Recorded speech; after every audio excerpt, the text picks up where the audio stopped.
to the State Farm Analyst Desk. Dignitas QNTMPAY are doing battle with Golden Guardians in only a few minutes, and both teams are looking a little different when they're facing off. Right. Both of the teams had a bit of roster changes. Usually organizations, make it sound like a roster change, but it's actually a player just getting benched. Luckily, we have two people here that are very experienced in getting benched. At least I am. I believe Crumbs, you said you've never been benched, right? Yeah, I should have been benched plenty of times, but I luckily avoided it. The scene wasn't as fully developed to actually have people behind you. Wait a minute. I remember one time you benched yourself, though. Am I wrong? I took a vacation. I took a personal leave to make sure that I could take care of some business. Oh, look at that. They got a throwback of us. Those are some fun times, man. Being on stage. Oh, yeah. Some of the fondest moments is actually just being in a best of series, and then you overly celebrate for just winning one game, and you like, oh wait, there's a series remaining. Yeah, we're not actually gonna win that. We just got lucky with the game. I definitely want to hear more from your guys' insight on this. Oh my gosh, look at you, baby high. That was I got the wrist guards on and everything. It's been a minute. Yeah, and you're still playing. You're still smashing it, playing against the Cloud9 members in different competition. I see you warming up them hands all the time. Right, so I think it obviously sucks to be the player when you get in that position, but usually when you're getting a bench, it's because you're probably just worse than the person you're being benched for. So like in these cases with the changes on Golden Guardians, it's likely that Solo's an upgrade over Nows and that Chime's an upgrade over their previous support as well. So they've been doing well. How much better than the previous season? It's gonna look weird if you take a look at the stats, right? It is in favor of this spring for most of the stats. There are some that aren't, they'll be pretty close. But for the most part, Golden Guardians has performed a lot better this split than the previous split.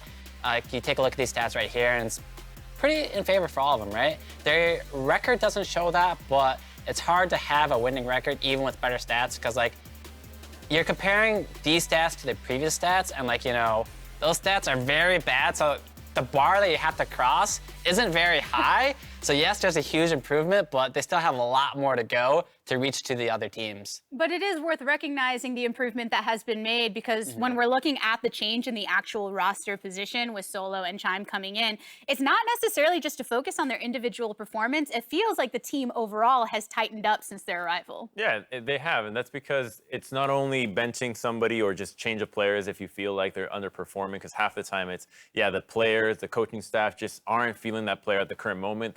They're fine letting him have some time off to improve, but a lot of the time it's just maybe you want a different champion pool, right? You just want somebody that can play something that you feel like is a better strategy. And a lot of the time, if a player is not able to pick up those champions as quickly as you'd like, then you're just going to have to find an alternative. And I think that's where Dignitas have gone with Yasui, who they're going to be playing today, the Golden Guardians, because his champion pool is all of League of Legends champions. And so maybe they're not all played as well as they should be at the highest level, but at the very least, you're able to experiment with those. And I think that's what Dignitas have really wanted, especially because so much of it right now involves the enchanters, and it's clear that the mission revolves around Dardark and Afro, and playing these champions is imperative to enhancing those two.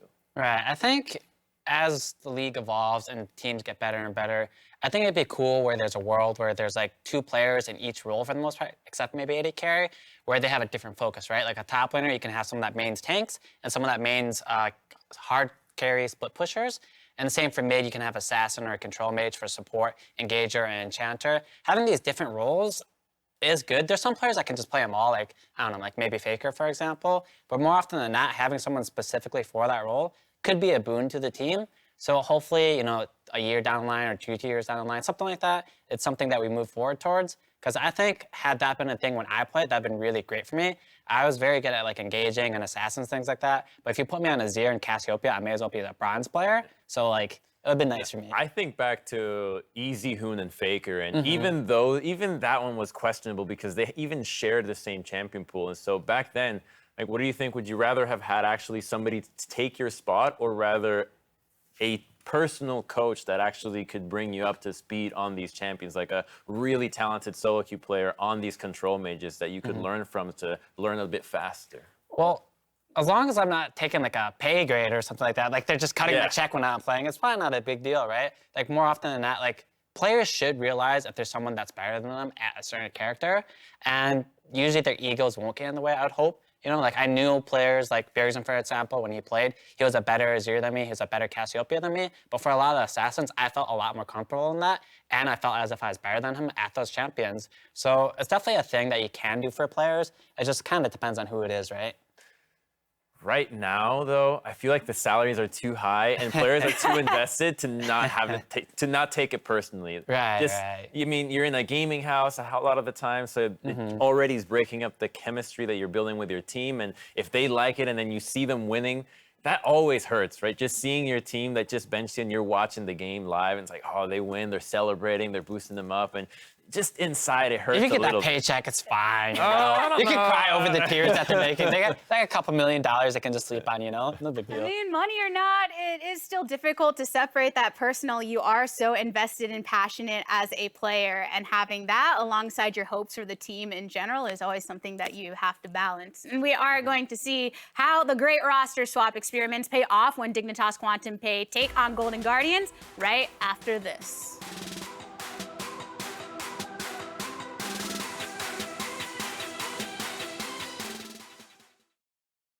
They've got to get the Mountain Drake here if they want to have any chance of being able to salvage this game, but no!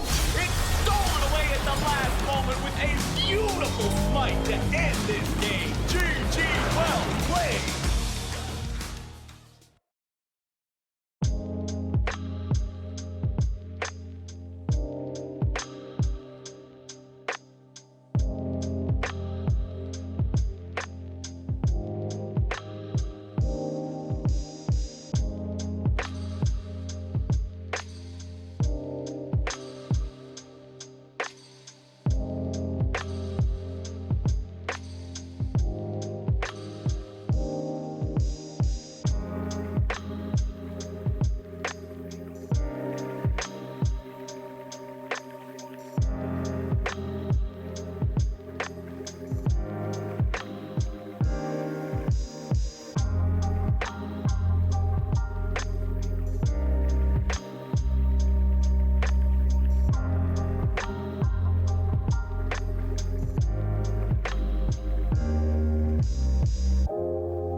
Welcome back. It's Demacia Vice here with the caster desk. My name is Captain Flowers. This is Razzleplasm, and we are going to be taking you through the last couple games here today, with our next one being Golden Guardians going up against Dignitas. Let's go. I mean, this one's going to be a fun one. Dignitas having their previous wins, I think, looking actually pretty good, playing around their newer mid laner, of course. Yeah. He's been playing in Academy for some time now, and I've liked the fact. The interesting thing is, I came into that thinking, oh, new champion pool. Like, he has like a pretty deep champion pool, at least from what I've seen in his time in Team Liquid Academy and now coming on to Dignitas Academy. And no, he's on the same Akali train as Saligo was. Okay, But let's it's still good as a champion, so if he don't keep getting it, he will take it. A very yellow draft Yes, here, it my is. friend. We got a lot of the same color palette here. but Flashbang. Now the first, we're going to see who all has to be in that grayscale color palette here in the bans. It's Lucian banned out first with the Lulu. Karma's also taken off the table, so one of those powerful marksman options, as well as two of the premier support picks. Whether or not they're played in the support role, we know that these two have been popular lately. Gotta love it. And I think the next one to follow, I already said the champion's name, but Akali would be a great ban from Golden Guardians. It is just such a strong champion in and of itself, and also Dignitas has showed the propensity to play it, and Fake God is a great Akali player as well, so it's a good flex pick that they can go for. And there's one thing you want to at least nip in the butt when it comes to Dig is the multitude of flex picks they have. Okay, Gwen will be the next ban coming out here from the Golden Guardians. That one almost feels like a mandatory tax if you're playing on the red side. She is so difficult to deal with these days. Senna will also be banned out. Senna Tom Kench still popular, so take out one half of it. Don't have to worry as much about the other half. And the final ban here in the first half of the draft for the Golden Guardians will be Rumble is what? available. Remember, it's Dardock's Rumble as well. So Akali's still up too? That's true. So Dignitas get the option to choose one or the other. I think Golden Guardians will not ban either, so they can at least, Nope. They're going to ban the Akali, so it's going to be a Rumble. They must have a Rumble answer. Perhaps it's just going to be the Xin Zhao everyone has gone towards. Yeah. Interesting to see if Dignitas actually have picked up a new champion. Let's see if, okay, no, it's going to be the Rumble. He's just so strong, man. Yeah. I mean, ever since he got the buffs, ever since he gets the bonus attack speed, the super powered percent HP damage. Punch the hell out of his camps. His strength as a jungler is just ridiculous. So I'm not surprised to see him go here first in the draft. But now the Golden Guardians, let's see what they got cooked up to deal with that Rumble. You already named Xin Zhao as something that has become a very popular answer whenever you see that Rumble picked early on in the draft here.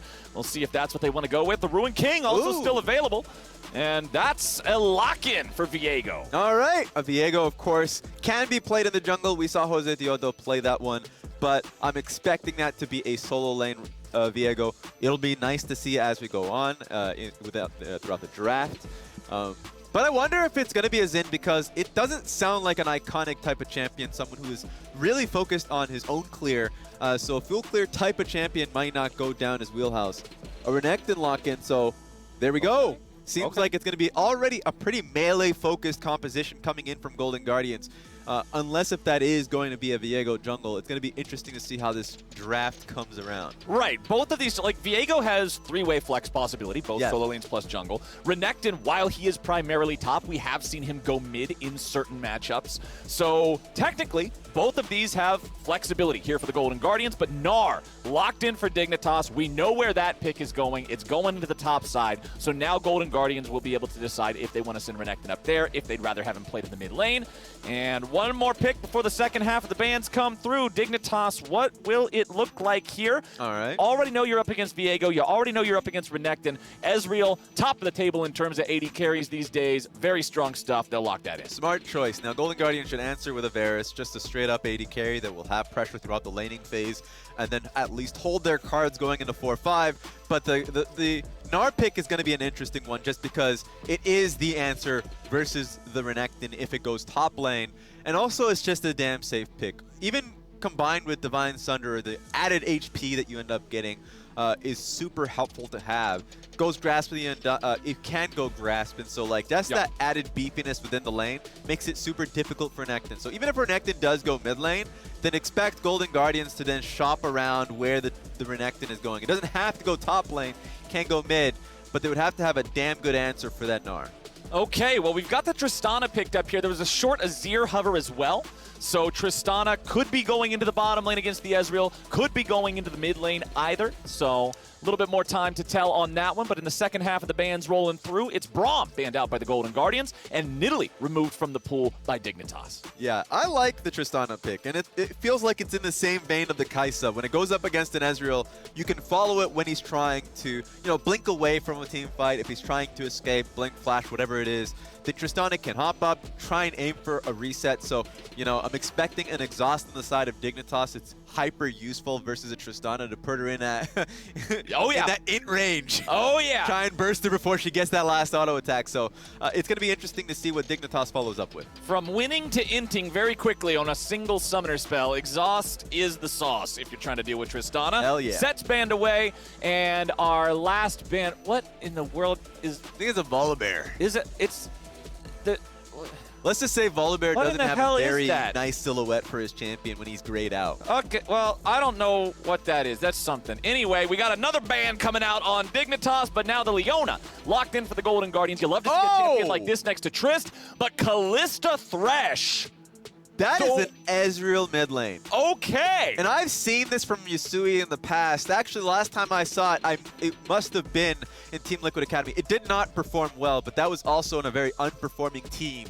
So, but the most important thing is, this is Neo's Callista that has been banned consistently against them. Every game it's been nixed away, and now it's going to be going up against Golden Guardians, the Callista Thresh duo for that too. And we got Leona, Diana putting their differences aside and working together to bring down Dignitas here. So it'll be the Diana in the jungle, maybe, with the Viego mid against the Ezreal. It'll be Solo and Renekton top, dealing with that Gnar like we were expecting there. Tristana Leona versus Thresh Callista. How are we feeling about this overall as a 2v2, especially with what you were talking about with Neo being this Callista that everybody has so much respect for? So the respect is definitely there internally as well from Dignitas. They want to play towards Neo and Aphromu consistently, and what better tools than literally Callista ulti with the Thresh on top of that. Super safe with the Lantern, also incredibly aggressive with the hook to follow up. So there's a lot there,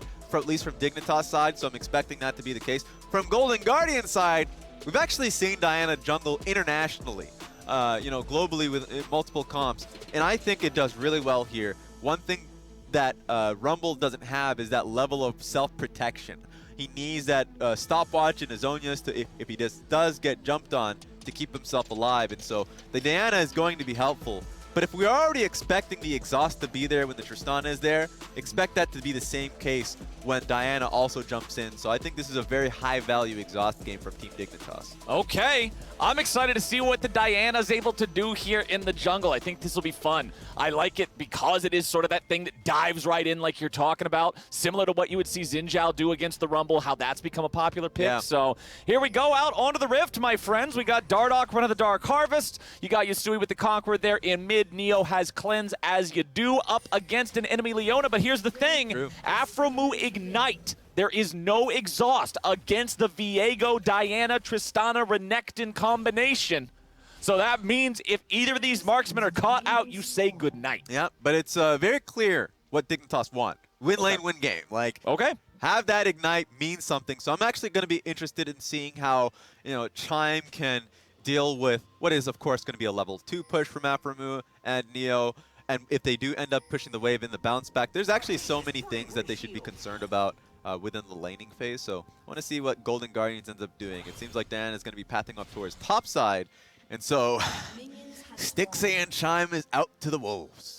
Alrighty, nobody's doing anything too wild here early on before minions arrive. Yasui's just chilling there around the halfway point in mid lane. If somebody walks near him, he can try to get a free Q, just get a little bit of extra damage down on there, pad the stats a bit, but nothing a whole lot's going to happen. Sometimes you see Rumble get invaded early on because of his weak level 1 having to spam his scrap shield, but that is not the goal of Golden Guardians this time around. They will just do whatever they can to get Iconic started, and we will do whatever we can to get through this pause. I was a little concerned there. I was like, Aphromu with no hands on the keyboard. I was like, oh my god, the guy has his hands off the wheels. He's on that next one. level gaming. Yeah, I was like, this has to be a pause.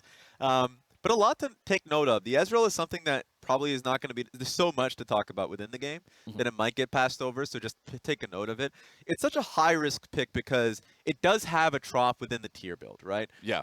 And also, it does take a while before you do end up getting Divine Sunder, but when you have that build, and if you don't fall behind in the lane, then yeah, the compositionally is so strong. But that's always been the case. Our last game I remember from Yusui on this pick did not turn out well because if the enemy team wants to get you, they're going to do it. Doesn't matter if you're underneath turret. If it's the shortest lane, they want to set up a dive, they'll get the dive. And the thing that I'm a little bit concerned about too on the side of Dignitas, when you're looking at these champions that they have, when you're looking at a Gnar, you're looking at Rumble, when you're looking at a mid lane Ezreal, if you fall behind, where's the wave clear at? Yeah. I mean, you get a true shot barrage every 60 seconds or whatever, but outside of that, spamming Mystic Shot is not the most effective way to deal with clumps of enemies. So it could be that if Dignitas falls behind early in this game and the Golden Guardians are able to get ahead, that they can stay ahead just by applying the proper pressure when their opponents have pretty weak wave clear. Yeah, just based on the composition alone, I like what Golden Guardians have, absolutely. The concern is always, and this is, it reminds me of like, this, you know, in scrims, you always think, we have an answer for the Kalista Thresh. We always do, like the Thresh, it's like the Ashe, you know, Braum or something like that. You always feel like you have something. But if you just make one mistake in lane, and if the Thresh... Oh, it's so difficult. Exactly, and it's super punishing when they end up getting an experience advantage as well, so... There's just a lot that can come about. Not even just that, you know for sure Dardoch is going to be coming towards the lane. It's also double TP on both sides, but certainly Dignitas are going to be looking to use that aggressively to support Neo and Aphromoo. So that's you know, what I see when I'm looking at both these comps. And as we pan bottom, you see level 1, man. Aphromoo just walking up. Support is so easy. Lead the way. Have presence in the lane. Immediately just starting off some of that 2v2 trading down here. Of course, with no death sentence, he won't be able to go fishing underneath the turret like this with their opponents already shoved back. Top side, you already touched a little bit on what the matchup looks like. Gnar is pretty happy here, especially with the rise of Divine Sunderer, making it less likely for him to just be exploded when he turns back into Mini Gnar later on. The Iconic is clearing through the jungle on that full clear pathing, going all the way through the bottom side up here into the top side, just dashing and slashing around, not too difficult. Remember that it was those Diana changes a while back that made her a viable jungler. She has the dash not stuck on the ulti anymore. It's a basic ability, so has some of that gank power early on, but remember, with her ulti now being the thing that pulls you in and makes it so you have that AoE slow, she doesn't bring any CC of her own to the table in terms of the gank. She has to have good setup from her laners. That's why I love the Leona lock-in that comes along with it, because you do need some form of setup. Really close hook coming in from Afro. But yeah, the Leona ultimate, if you're able to get a damn good one on any priority target, I actually just don't give a damn unless if it's the Thresh, right? If it's on any of the 4 members, not named Thresh, then you have a great pick to start a fight for Golden Guardians. And take a look at this gank. Okay, we got Solo going in. The point and click stun, he flashes in, but the jump comes through. Flash out from Fake God. So both top laners going to use the flashes there. They will not want to commit anything else. Again, once he's out of the range of Solo, Iconic can't lock him down alone. Yeah, so Fake God's all right. It was very close. The extended range definitely would have helped with the rage, but didn't happen. Is not going to be able to get... This is my concern now, because you have 2 side lanes. Oh no, Yusui. Okay, Yasui's all right for now, but he has to flash out. His own jungler's coming to rescue him, so he will not die here, but was under quite a bit of pressure, had to blow the flash. So this was the concern I had coming in with this draft, because you're right. The Kalista and Thresh were going to pressure bot side. The same was going to happen for Fake God in the top lane. And so Scuttle Crabs, you're not getting them. Nope. Iconic is going to be a little bit behind because of this. And also Rumble, I mean, Dardoch is just on the Rumble, going to be just hard clearing his camp. So a little bit of a, you know, an issue coming in from Iconic. If they gank top lane would have worked, then perfect. That could have transitioned to the Scuttle. Okay, so Dardoch will end up grabbing both of those Scuttle Crabs there. Feels great. He's still hanging around the top side, but there's not really a play to be made here. Solo is back close to his very own turret. Of course, he will have that minion wave pushing out, so that will find itself in a favorable spot for Dignitas to try a move here in a very short amount of time. But back in bottom lane, man, Stixxay's health is not looking too hot here as Neo and Aphromoo maintain control of the lane with a 35 versus 17 farm lead. It's rough. It's a double lane counter in Kalista and Thresh versus Tristana and Leona.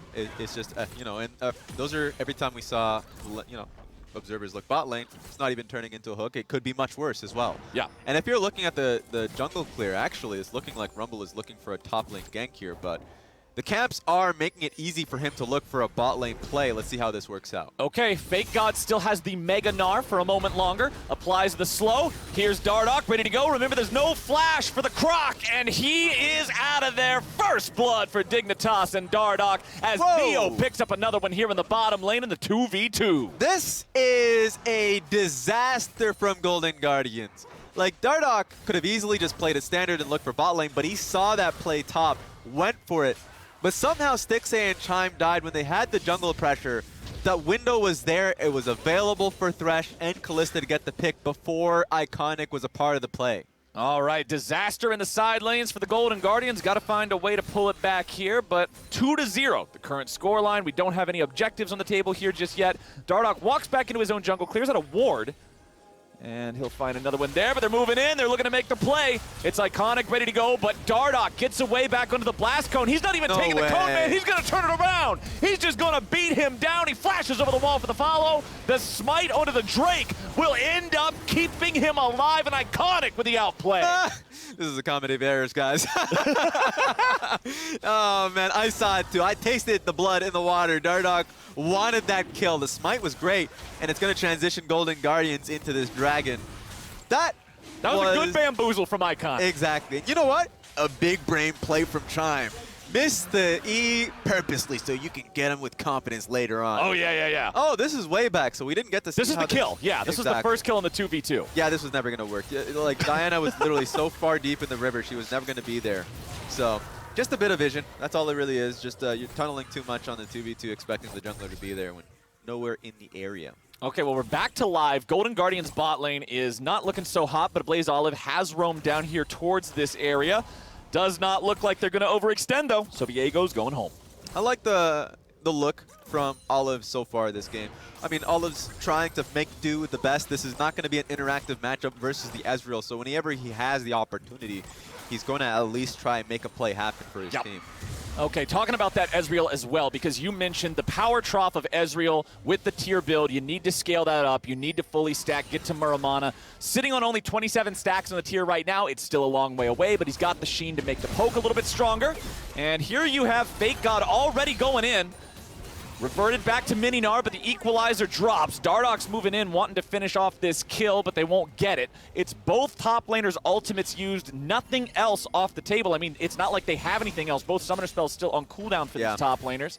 So Dardoch shows up in time to make it pretty even. Could be a punishing time anyways, because Rift Herald is the next play on the docket. And with Kalista and Thresh having so much pressure in the lane, it should just be a free Rift Herald for Dignitas, unless if Olive has anything to say about it. And Olive's just been great overall throughout these weeks, even in the losses. So, you know, if you're putting any kind of pressure on one person to get it done, it's going to be him. Well, he's got himself the same farm as the Ezreal, despite the fact that he keeps roaming, just because he's the one who's got the better shove, right? Yep. He's the one who has the AoE spammable abilities without the resource costs. And he's got Stixay rotating in, Chime rotating in. They're trying to just shove this wave out. That way they have the priority to roam up here to the Rift Herald, work together as a team. 4 Golden Guardians in the top side river. Stixay still down there on the other side of the map. And it looks like Dignitas are deciding, okay, we're not going to be there in time. Don't waste time putting resources up there. It's not a bad decision from Dignitas, because if they did move top when their bot lane had that window, then Kalista certainly actually was in a dangerous position. She would have lost waves, number one, when she already has a huge lead. Right. And Golden Guardians actually could have looked for a dive on him as well. So just trying to prioritize this, and they just need Dardoch to be here. Know that it's difficult for the Leona to get back to lane, so this is what they're playing for. Okay, Stixay's having to run on out, but after a move with a flash in means Stixay is already dead. You cannot survive against that. Chime gets hit by the death sentence, and they're looking to make even more happen. Yes, Blaze Olive's able to join with a TP, but he's not anywhere near the fight. Double kill for Dardoch, and Yasui follows the enemy mid laner here with a teleport. Blaze Olive finds himself stuck in a really bad spot. The minion wave is coming. He's trying to just clear the wave and make sure that they cannot turret dive him, but he still just does not have what it takes to outplay this. He's running towards the enemy base. Run! Everybody's in hot pursuit. Wait, am I a liar? Is he just going to walk out? He's gone. Is he just going to walk out? What in the world? A Blaze Olive just casually strolls away from 4. The sweat was just dropping down his forehead. The moment his team was dying right behind him underneath the turret, he was like, all right, I need to clear this wave out to delay and delay. And he found that window to move past Yusui to get his way out. So great job for him, but this is just dire position here from Golden Guardians really starting in this game. Yeah, 2,500 gold down. They're going to get some of that gold back right now, summoning up the Rift Herald here in the mid lane. They'll take off the first plate, most of the second one. Honestly, they should be able to get this pretty close to removing that 4th plate, but not quite just yet. A Blaze Olive really wants it. There we go. Money coming through, keeping this game a little bit closer than it was. But Golden Guardians, man, they still got a lot of catching up to do. Yeah, and I mean, even with the gold, team gold not being too far off, it's the individual gold, the AD carry, the ones that matter the most here in the Kalista Thresh, that is just eye-popping. 100 CS being hit by Neo versus 68 there from Stixxay. So, like, he was already in a pretty bad position because of the lane matchup, and it was Golden Guardians' decision to go for Rift Herald that caused them, Dignitas, to expand that lead and look for a dive bot lane. So that was just a really smart play from Dig to recognize, hey, we want to play for Neo. We can do more than actually go for Rift Herald, and I would love to see more teams do that. So it worked out well for Dig, and it's something that Golden Guardians have to be aware of. Well, we also have to be aware of the Drake spawning here in about 20 seconds. That'll be our next objective that teams could fight over if they choose so. However, with complete bot side control for Dignitas, absolute domination of the 2v2, and Dardoch already hanging around down here, it doesn't seem like the best idea to fight this for the Golden Guardians. Yeah, and it's not like they don't know Dardoch's here, right? They see him on the ward, but wait, what? All right, they're already jumping in, but up in the top side instead. Dardoch's now in some trouble, into the stasis, blown up. He's gone. Shut down, credit to Iconic. Stixxay's about to try to run away, but he gets flayed right out of the rocket jump. He'll be the next one killed off. Neo's trying to outplay, but he cannot hop, skip, or jump fast enough. A Blaze Olive says, let me show you how it's done. Double kill back over there to that mid laner on the side of the Golden Guardians. I am made a liar yet again. They fight for the dragon, they win at the dragon, and now they're going to take the dragon. Yasui's on the run, a Blaze Olive's on the chase. One more stab won't quite do it. The man walks away with 25 HP. It's Big Boy Olive time. 3 kills this early in the game. And what a comeback from Golden Guardians. They knew the dive bot was coming, and it was Iconic Chime that dove on top of his head, and it was Olive that was there. Just picked up this turret, just picked up second dragon in the game, and Dignitas are the ones that are sweating. Gold is now even again. Gold is now even. Golden Guardians with a 2-0 Drake lead. Let's take another look at the fight here where Dardoch, honestly, he was just too far away from help. Yep, the wave was just crashing. He thought it was a safe timer, but the ward caught him in transition coming in, and they knew that they had this window. This part, That's such a good play. They know that they can get Stixxay, but it was Olive that was there instantly on top of Neo alongside the Diana. Quick action, quick work being done here that caught Neo off guard. Yeah. And I mean, the power of Viego with the execution on the ultimate and just being able to snap to his position, it doesn't matter how much you can hop around. It doesn't matter how much you're trying to do this cool outplay. You can't touch me, ha ha ha. No, you are getting bonked over the head with the stick of justice and you are going to die. And you could see the damage in that last fight there, the meters on the bottom. A lot of damage coming out from Iconic on the Diana. This is what I wanted to see from this pick. If you're giving over Rumble and you think you got the answer, that answer better be putting up numbers, and right there it was. There it is. And I mean, the two members that should be strong are strong from the Diana and, and Olive. Yeah. So they are going to be the people who are going to be rotating to either bot lane. I would expect them to go bot lane consistently. Yeah. It's going to be a scrap. Dignitas are not going to give away what is a strong Kalista Thresh, but I just really love what Olive has here in Viego, and it's going to be difficult for Neo to back away, especially without summoners now. Yeah, Neo still has a decided advantage over Stixxay. Stixxay is over 50 farm behind. He's 0-2-3 on the Tristana. It is not a good game for Stixxay. So Golden Guardians need to be able to play around their leads while trying to neutralize Neo as much as possible. Honestly, Dignitas trying to do the exact opposite, right? Don't give Viego the reset. Don't give Diana the engage that she wants, diving into the middle of everyone, and try to allow Neo to outplay against this incredibly dive-capable team. Yeah, and this was my concern. In this case, Yusui never fell behind. in the sense that like in the traditional 1v1. Right. But it just gave the opportunity for Olive to always look for windows and plays from the bot side of the map. So this is the concern of saying, yeah, we can flex the Ezreal, but do you want to? Yeah, because he never has prio, right? Yes. There's no way for him to shove the wave. You're just shooting it with Mystic Shot. That's not enough. Yeah. And Golden Guardians, they're feeling great about it. They're now going to look to take their second Rift Herald of the game. Looks like Iconic can solo this one down. I don't think anyone's coming to challenge. Stixxay's already been rotated up, but of course Dignitas trying to grab themselves a tier 2 turret here in the bottom lane. Ulti's coming down. Solo having to run. Flashes away with a Dominus to stay alive. Close. If that Q had landed from the Kalista, of course, would have been the kill to follow up. And this time around, I mean, I just like what Dignitas are doing and continuing to pressure bot side for a Rift Herald that is post 14 minutes is not going to really give you much. Yeah. So, I mean, they're just extending the lead that they have. Now they can just ward deeper into the blue side jungle. It's going to help them out in the long run. I mean, if you use Rift Herald to get a tier 2 turret, you always feel good about it. Yep. So why not just get a tier 2 turret instead of Rift Herald? We're eliminating the middleman, delivering straight to you. That is exactly how the Dignitas bot lane is playing this game. Let's check in on the items right now, because Divine Sunderer has been completed for the Gnar. And as a matter of fact, we've got Mythics online for a lot of people. Two of the exceptions, of course, being Stixxay, who has fallen pretty far behind this game. And you can see Yusui just now completing his own Sunderer because of the fact that he stopped off for the fully completed boots first, because he needed to get the tier, because he was trying to get those early advantages in the lane. But now that the Sunderer's online, the poke is real, my friend. Yes. And so the Sunderers are one thing to point out from Yusui's point of view, and also the Gnar as well. But I love the shield bow pickups here, specifically from Olive to dive in deep. He's going to have the Blade of the Rune King soon enough too, and so I'm concerned for the carries of Dignitas if they're going to actually survive, because he's going to be pretty relentless. You know, Viego is a really sticky type of champion, so. Yeah, especially with the resets, getting the extra ultis, getting the iframes, not being able to properly focus him down, and they use the Rift Herald to try to give him even more local money. Ablaze Olive continuing this split push situation. He's got his jungler shadowing him as well, in case Dignitas tries to make some sort of a punish here, prevent him from getting the second charge onto the tier 2. Not gonna happen. Next, Drake is alive in 20 seconds, though, so you would believe that the Golden Guardians want to send bodies down there, considering they've already got the 2-0 lead in that department. Yeah, they just lost so much pressure in the bot side that Dignitas have full autonomy here. Sure, Renekton does have teleport just in case, but I think it's probably safer from Golden Guardians, who have the first 2 dragons, not to take that risk that could throw the game against what is, you know, picks that want to try and pick you.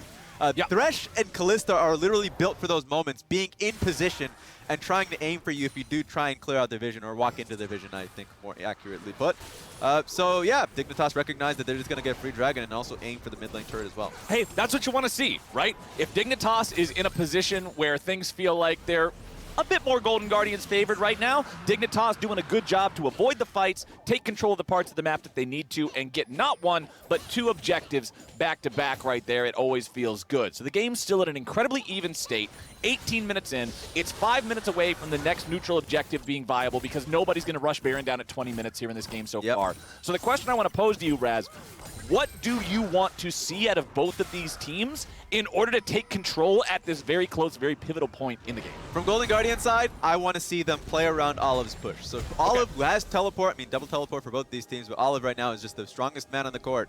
I want him to see him push one side lane and always have this team lean to the side that he's pushing in. So they have control constantly. If it's going to be split pressure play from both teams, then great. I mean, Golden Guardians are going to be fine with that, being the ones that were behind a little earlier in this game, right?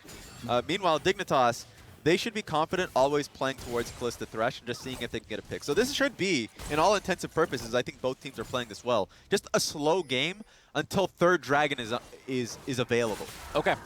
So we'll just be waiting here for the next 4 minutes or so. Ablaze Olive putting in the work on this bottom lane tier 1 turret. Both teams currently at a total turret count of 2. So this will be advantage in that department for the Golden Guardians once he finishes the last little bit of work on this one. Does plenty of damage to it, has a big wave, so he's not feeling extra pressured to do this in a super speedy manner. The Golden Guardians also moving into the Dignitas red side jungle, just sitting down some wards and taking everything, while Dignitas takes the top side tier 1 turret. This reminds me of back in the day. Oh, back in my day. These type of, when lane swaps were a literal thing and both top laners had to be creative. In this case, Solo is now looking for a play mid lane because that's all he's got.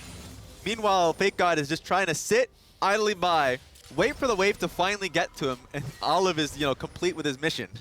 so he can pick it up. Now, Renekton's not going to be able to find that play on Ezreal too safe. He's going to cut through his own jungle where he does have defensive wards. All of these are safe. So it's like, I think it is interesting to see it because the top laners are literally the only targets on the map that they could try and go for. Yeah. So. Well, we got Chime showing up here, There it just is. in case Dignitas was planning some sort of shenanigans to dive after Solo. That will not happen successfully.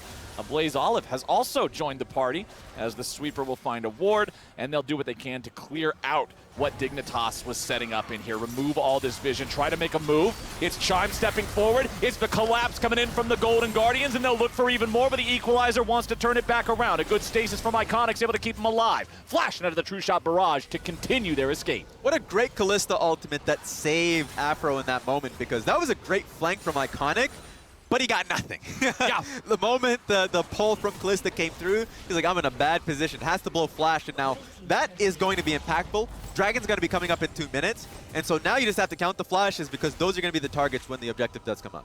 Okay, that was one of the things about Kalista, too, that sometimes you forget about. You think about her offensive capabilities. You think about her maneuverability. But just the defensive power and the utility of saying, no, you can't kill my support at any point. Not allowed. It's so much. It's so difficult to deal with. And that just means Dignitas are able to keep on feeling fine at this part of the game. Gold is still only a couple hundred apart. We are under 2 minutes away from that Drake. We've got teleport available on both our mid laners, on both our top laners. That flash from Iconic, very, very important. Flash from Neo, equally so. And neither one of those will be available in time for this Drake fight. Yeah, and so that's going to make the flanker's job so much easier. And right now I see a really good ward here from Fake God. Actually just doesn't even matter because both of them are taking positions bot lane. So in this case, it's just going to be on Neo and Aframu to base when they get the chance. I think right now he's probably closing into an item. So I want to see what Neo is able to purchase as he's basing, because all of these, this is just the final count. A minute until Golden Guardians are aiming for soul points. So let's see what Dignitas can get. Okay, Dignitas, what's it going to be here? The Hourglass completed for Rumble, very important. Same story being told for Diana, though. Both of these two can do a huge amount of damage, throwing themselves into the middle of the fight as long as they can stasis before the chain CC just causes them to drop over dead. True. Thornmail also fully done for Solo. Thornmail, of course, in my opinion, is the most important full upgrade of a Grievous Wounds item because it allows you to proactively apply it when you land the CC. You don't have to wait for them to auto-attack you instead.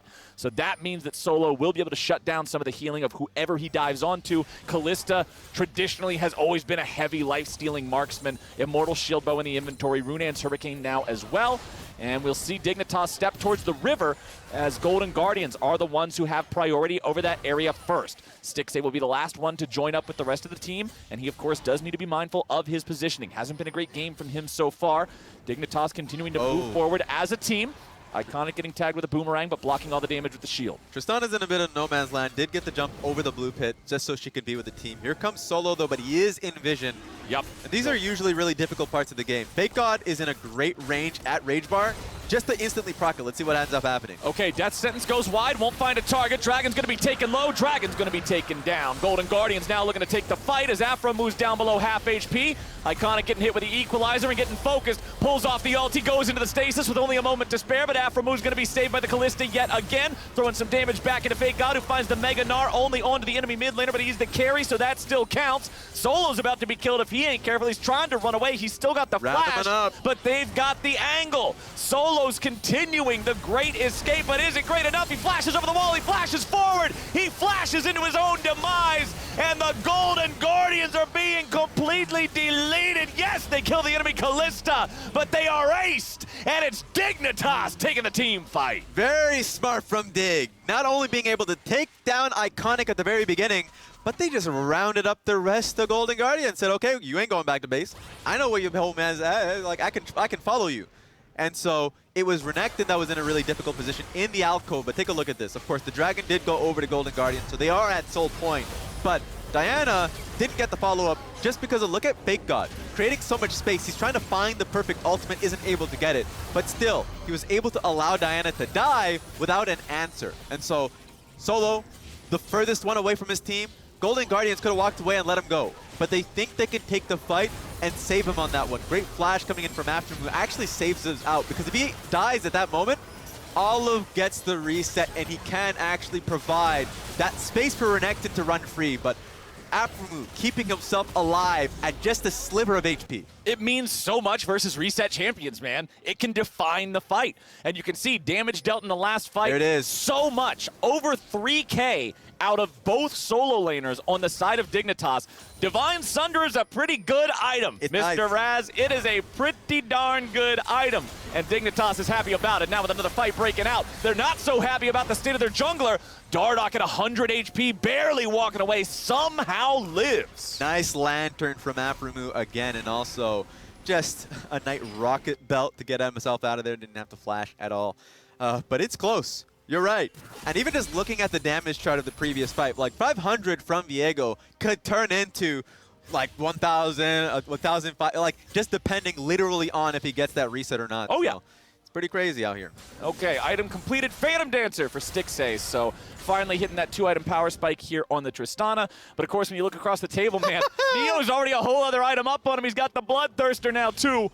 AD carry diff going on right about now. You can see the total gold difference between the two. 11-8 versus 8-3. That's about 3,500 gold. It's absurd. And that's just been the strategy Dig has had all game long to help Neo out. And so, got to do something about it if you're Golden Guardians. Their dive has been consistent. It's been getting the person who's been out there first. Chime's out in danger. Oh, Chime just caught in the wrong place, man. You can't be up there like that. And that's a pick for Dignitas. It's 2 minutes before the Dragon spawns here again. Remember, it is Golden Guardians on Soul Point. They were able to grab that Drake for themselves in the last team fight that they lost. But now it's Dignitas heading over to the Baron, starting that one up. They do have to be careful about getting engaged on. They do have a 5v4 on the map. Trinket thrown into the pit there to see what's going on. Neo's mostly just doing this as a solo job, but he's not tanky enough for it just yet. He has lost a lot of his HP, down to about half. Healed up there from around a third thanks to the honey fruits, but Dignitas do not have the power to brute force this just yet. Yeah, they're seeing what they can get away with. Of course, the Kalista having both Shield Bow and Bloodthirster, so just trying to heal it up on her own. But Golden Guardians did a great job getting mid-prio and has also just recognized that that's just an option. So overall, great, but at the same time, what got them there to begin with was that pick onto Chime. So just very costly. If it happens again, that turns into a dragon for Dignitas. And Yusui just completing his Frozen Heart as well. His third big ticket item. Nice. He is currently deathless on the mid lane Ezreal. Frozen Heart gives him plenty of armor against a team with only 1 AP threat in the Diana. So Yusui's feeling pretty good about the state of the game right now and sort of where he's sitting compared to everybody else. Yeah, and I mean, if it's the AP threat is Diana, literally a champion that is so, you know, front-loaded in her ultimate. She is either going to pick you, or as an Ezreal, you should never get touched by her. Yeah, she E's on you, you E out. Yeah. So it's just one of those situations where I think Yusui made a very smart, a common decision, of course, in Frozen Heart being picked up by Ezreal. But in this case, just so smart going up against what is, you know, attack speed heavy in Tristana and Viego. Yeah, even Diana. Diana likes attack speed. Not true. Everybody likes attack speed. And Frozen Heart says, no, we do not like attack speed. Over the wall goes Chime. Aphromoo could be caught out here, but remember that Neo is close enough to pull him to safety. He will do just that, and he throws him right back in. We're going bowling, baby. Here comes the equalizer. There goes Chime. But now you got Iconic looking for the fight. It's Stasis v Stasis, and Dardoch is right back out onto the map looking for the damage onto Stixace, but he's going to be taken down before he's able to find it. Iconic now buying time here against the other 4, but Neo's able to rend him to pieces. Blaze Olive's going to reset city. Population Dignitas. Stixace grabs the kill into Neo. Blaze Olive keeps on going in, and Fake God goes on the run. It's 2 dead on the side of the Guardians, 3 dead on the side of Dig. Yusui fires off the True Shot Barrage, but it will not find the enemy AD carry. Blaze Olive is on the run, and the power and range of the Ezreal means that Golden Guardians will not be able to take the Drake. Yeah, the Drake might be theirs, but man, Olive is a playmaker. I have never seen a Viego turn into a Thresh. You'll see it. I'm not going to spoil it for you. Let's just watch the play as it is, because this does start. Oh, you know what? Wait, they might be able to take the Drake after all. Blaze Olive's going in. Yasui's already down. Fake God's hanging around, but the boy, you're not gonna do much more. Golden Guardians, Mountain Soul. Double TP for that soul, and Baron is available with 30-second death timers on Yusui and Fake God. Raz, I have been wrong about so much stuff that I have said this game. Oh, they won't be able to get that dragon. They get the dragon. Oh, he won't be able to escape. He escapes. But I'm loving it. I love being wrong because it's surprise. It's that factor that you weren't expecting. And the Golden Guardians are not expecting Dignitas to do anything about this Baron take. Yes, they might be down some gold, but who cares when you're wearing purple, baby? Let me just tell you all, because we cut into that replay too late for my liking. Okay. I know okay, what was do you got? happening, but I've never seen a Viego. You know, of course, get the reset on Thresh, turn into Thresh, and guess who you need to get the hook on? Neo.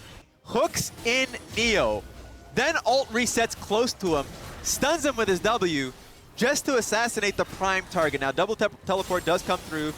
This is when they were just able to get straight on top of Yusui, poke him out. So, like, yeah, if you only have 2 members in Fake God and Yusui for this play, you have to be able to get in and get out quick. Golden Guardians were able to get there in time. And that was Yusui's first death of the game. A Blaze Olive teleports in. He immediately flashed over the wall because the only other way was to use the ulti, and he needed to save that for the execution, for the chase. So a Blaze Olive, knowing exactly what to do in the situation, exactly what to do with his champion, he is the one who can carry this game for the Golden Guardians. You want to see them do a lot with this Red Bull Baron. They've got 2 minutes or so. The gold lead that they've got from it is pretty much barely more than the value of just killing the thing itself. Yeah. So they want to get these turrets, right? They only have the 3 outer turrets down. All the tier 2s are still standing. Most of the time, once you have a Baron, that's just considered free money. Yes, and the position that they have here is the 2-lane play, so they're playing through top lane as a team, and they're just waiting on Viego, who's pressuring a little bit, just, you know, buffing up the minions mid lane. It's not going to turn into too much. I think they should just use this Baron as a way to, you know, accrue the minion waves, get Tristana back into the game. Now she's able to get her Infinity Edge. So, oh, baby. For so long out of it, and is now able to finish her 3rd item. And remember that Tristana's damage profile in the late game is significantly higher than Kallista's. That's always the thing about Kallista, right? Is she feels strong in lane, she feels strong in the mid-game team fights where her powerful lifesteal and mobility allows her to outplay opponents. But when it comes to that late-game situation of, hey, your job is to be at the top of the DPS meter, she just can't hang with a champion like Tristana. The range is just too much. You know, not even just from the Tristana perspective, but also you're looking at too many things. The Diana that obviously wants to dive on you, the flank that Solo is looking for, and the strongest person on the planet in Olive's Viego that is just eyeing you throughout the team fight. And so it doesn't matter if he ends up getting the Rumble pickup, he's going to look to reset and just try and get on top of you as an extra bit of dash. If he gets the Thresh like he did in the previous fight, that's a hook coming right at your face. And there comes True Shot Barrage. By the way, it did the Mountain Soul's worth of damage, and nice. that's it. So that shield doing a lot of good work. Observers just looked in at the ward behind Golden Guardians, so we might see a big teleport play coming out of Dignitas here. Fake God has the Gnar bar ready, but he'll instead move over. Dardoch getting caught out now. Another stun coming in. Dardoch continuing to walk away. Nice patience, nice discipline, not using the Zhonya's there, and he'll go back to the fountain to heal. But this is going to give Golden Guardians a great amount of confidence to move in on this turret, knowing that Rumble is not going to be there. Well, we've got the Baron buff finally gone, so Golden Guardians know that they don't have that extra power on their minions anymore. They will back away. 3 minutes until Baron, 2 minutes until the Elder Drake. Flowers, this has turned into a banger. Oh, baby. I love Elder Guardians, Drakes. exactly. Golden Guardians don't want to throw on this play for bottom lane inhibitor, even with Dardoch down. It's going to be about that Elder Dragon. If there's a smite fight, I don't think it's going to happen, but it's always going to be the case. If you have perfect vision, then great. But if you do make a mistake, that's going to give Dignitas an opportunity to make a play for a game-ending buff. Elder Dragon is fantastic because no one refuses to fight for it. True. Because you always have to make the decision in League of Legends of what is more likely to let us win, even if it's a low chance versus another low chance. Just let them have Elder is never the better chance. Because it's so broken, because it's overpowered, because it's meant to be that way, it means that we're getting a team fight here in about 75 seconds. So we'll see who's got the better setup, who's got the better prio. Right now it's Dignitas who have control over the bottom side river. Solo is backing, but he does have a teleport. If he finds a proper flank, it could be a really good spot. Or if he goes in unsynced with the rest of his team, it could just be crocodile dinner. Yeah, this is a great setup here from Dignitas to be on position first, but this means that Golden Guardians are going to push a little deeper to try and get the next wave. But if they do, then if you're asking Golden Guardians, are they looking to prioritize an inhibitor or not? Here they are. They're already going in. It's Chime starting it off. Neo's going to be killed if he's not careful, but Solo's able to find the flash. Chime's going to die. Neo trying to stay alive, but he's already killed off. Dardoch doing the same. Golden Guardians looking for the rest of the damage, but now Iconic has found the ult, and Golden Guardians has found the team fight. Stixay's jumping all over the place. It's Tristana's revenge. Have a mouth full of bullets. Stixay takes the ace. 40-second death timers on Dig's side, and that's going to be Golden Guardians looking for the win. That was huge. The first flare, I didn't see it coming. Straight on top of the head of Neo. And then it was the flank coming in from Iconic to get 3 members. Damn, that was a beautiful team fight from Golden Guardians. Golden Guardians getting it done. They will take down Dignitas. They will find a super important win here today, and they will earn their victory. And that will tie them up with CLG. We're talking about that climb that they have. Now you have to believe, especially with a win versus Dignitas that has been ramping, and of course are above a 500 right now. They have more wins than losses, and they've been looking good in their previous wins. That says a lot about this team and a lot about a Blaze Olive. A Blaze Olive on the Viego, making things happen, surviving in the bottom lane in the middle of 4 people when it looked like he should have been dead to rights, coming back with the teleport to kill the enemy mid laner that up until that point was deathless, steal his body, secure the soul with it, and then hunt down somebody else. The man was making a highlight reel, and that is exactly what the Golden Guardians need. Absolutely, man. I swear, if you're on YouTube right now, replay those fights, especially the mid lane fight. That was my favorite. He's the stolen hook. Yeah, the stolen hook on top of Neo, then ults towards him, then stuns him. That's just sick. Yeah. Like, there's no way to put about, like, no way about it. And that's the thing, because like so much of like Viego and his reset and his possession, I'm in the camp that believes the strongest part about Viego's possession isn't stealing the enemy kit, it's the iframe, it's the ultimate reset. But there's some of those moments, those glorious golden moments, where you do make the most important part of the possession be the enemy kit, where you do perfectly play their champion in that moment, and it's so awesome to see. A Blaze Olive, hats off to him, man. Yeah. Played incredible. Speaking of rewarding, what's more rewarding than a dub? Like, Oh, you gotta love it. they got a sweet dub, and of course that's gonna mean player of the game goes to a Blaze Olive. If that wasn't the most obvious thing on the planet with how this one. Like, it was ridiculous, of course. The constant roams when they were behind in the game to find angles. You could, it fizzled at times, so you couldn't really find the play. But there was that mid lane, that bottom lane river play that they did. They found the kill on towards Neo that got him 3 kills early, and that got that snowballing. Yeah, and then his ability to play in the fights, even the fight where he got blown up early, and you said, hey, 1 reset can be the difference between 500 damage or 5,000 damage. That's just the way it goes with Viego. But now we're heading on over to Dash and a Blaze Olive for our Verizon post-game interview. Thank you very much, Flowers. Standing by with our player of the game, a Blaze Olive. That came through so quickly. It was unanimous that you would be determined the player of the game for the Viego play. I imagine you're riding a bit of a high after that performance. Yeah, for sure. It feels really good. There's a game-winning Mountain Soul team fight that I got a big hook on when I was playing Thresh, so it feels really good.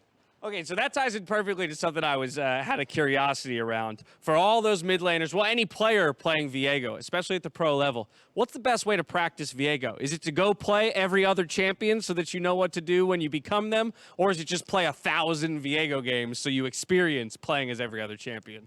Well, I think probably the easiest way is just play for 10 years like I have. Okay, so fair enough. I've been playing since Season 1, so like every single champ has been meta at some point, so I've played every champ. So there's a time when Thresh was OP in Season 3 that I played like 100 Thresh games, so that's kind of how you build that strategy. But yeah, probably playing other champs is better now. Okay. Go get an S on every other champion in League of Legends, and you'll be a top-tier Viego player. Within that, though, you did have to be a carry, in a sense, within this game because of how lopsided the map became. Most notably, I was looking at a scoreline of 3-0-0 in your favor in the mid lane, but down in the bot lane, there was quite a CS discrepancy in favor of Dignitas. So I'm just kind of curious, when you hit those 15-minute, 20-minute marks in the game, and the team takes stock of where you're at, how do you guys determine how your game plan changes based on who has the gold and who has the priority in their matchups? Well, we rely a lot on Solo. He kind of gives a lot of confidence on what our game plan should be. We gave the 3rd Dragon up just because our Tristana was really weak, and he was kind of like the main person deciding, like, yeah, we should just chill out for a bit. even though I was really strong, like the AD carry is like so important for team fights that Kalista isn't like the most scaling champ, so her getting like 3 items to like 2 items on Triss isn't like that big of a difference versus like 1.5 to like 0. So Gotcha. yeah, I mean, it's a lot about just trying to stay cool in those situations, like know that, you know, Tristana will eventually be useful. You know, obviously laning was tough, but that doesn't mean that she won't scale well as an AD carry. It's kind of why they're so strong right now, so. Yeah. Sweet. It's cool to get that kind of perspective on how those decisions are made within the moment. Now, beyond that, Golden Guardians right now sitting, if we were to just isolate Summer Split performance, 3-4 record. That actually matches the number of wins that you guys picked up through the entirety of spring. And so already a phenomenal start compared to where we were at in spring. I'm curious from your perspective and how the conversations have been off stage about where you guys are in the league right now. You know, understanding that, of course, spring carried over. And so from an overall standings perspective, it doesn't look great. But it appears in isolating summer that you've made tremendous progress. Yeah, for sure. I mean, I think like Solo and Chime being brought in has definitely like helped us out, made things more clear, especially Solo. He kind of brings like an outside perspective, something that, you know, having like, you know, people within the org, like they're all sort of think of the game the same way. But when someone else comes in, then they always have like different perspectives that is really valuable. So I think that's been like a really big help. I mean, I'm also biased. Like I think our spring record was like a lot worse than it should have been. Fair. But yeah, I mean, I'm happy that we're doing well in summer. I mean, this is the first time we won 2 games in a row, so that feels really good. And then, you know, hopefully it never stops. Hopefully we just keep winning. Yeah, that is the goal, right? And of course, top 8 will make it into the postseason. When it comes to that drive to make it into the postseason and even possibly challenge for a title or a world spot, I'm curious of 2 things. Number 1, what you feel is Golden Guardians' current greatest strength as a team, but also with the addition of these new members has been identified as the place where you have the most room to grow. I think right now, like, our greatest strength has definitely been like our macro, like sort of later into the game, like mid to late game. I feel like we've had a pretty good understanding of what to do. It seems like in our losses, like the few losses that have looked really bad, we just kind of got destroyed early game, and then all the other games were like kind of close. I felt like so. I feel like a good strength of ours is just playing out that mid to late game situations. And then when it comes to like the new members, I mean, I played with Chime in 2020, and I was extremely impressed when I played with him. So I think he's going to do like grow even more. Like the biggest compliment I gave to him back in 2020 was that he kept learning and he never like stayed stagnant, which is quite uncommon. Usually there are just things that you don't fix because it's like integral with the way that you play. But he did a really good job of like continuously learning. So I thought like he's definitely continuously growing, and Solo is really good at like helping us all improve. Not just Chime, but also me, Iconic, and even Trevor. Like we're all learning from each other. So I think if we keep using our ability to learn, like we'll get a lot better and the results will show. Well, as you said, the results are already showing. We'll look for them to continue. One final question. This is a short one. I don't know how much of a viewer you are of this or that. Don't answer that. But 2 weeks ago, Kobe and I had a slide, and it was entirely about you. How do we shorten your name? Is it a Blaze? Is it Olive? Or is it a Blolive? And there's only one right answer. A Blolive. Thank you very much. Ladies and gentlemen, it's a Blolive. Congratulations on the sick carry performance on Viego there. Wonderful to see Golden Guardians' success. Thank you very much. From here, we're going to a break. When we come back, it's 100 Thieves versus CLG to close out the day. We'll see you there.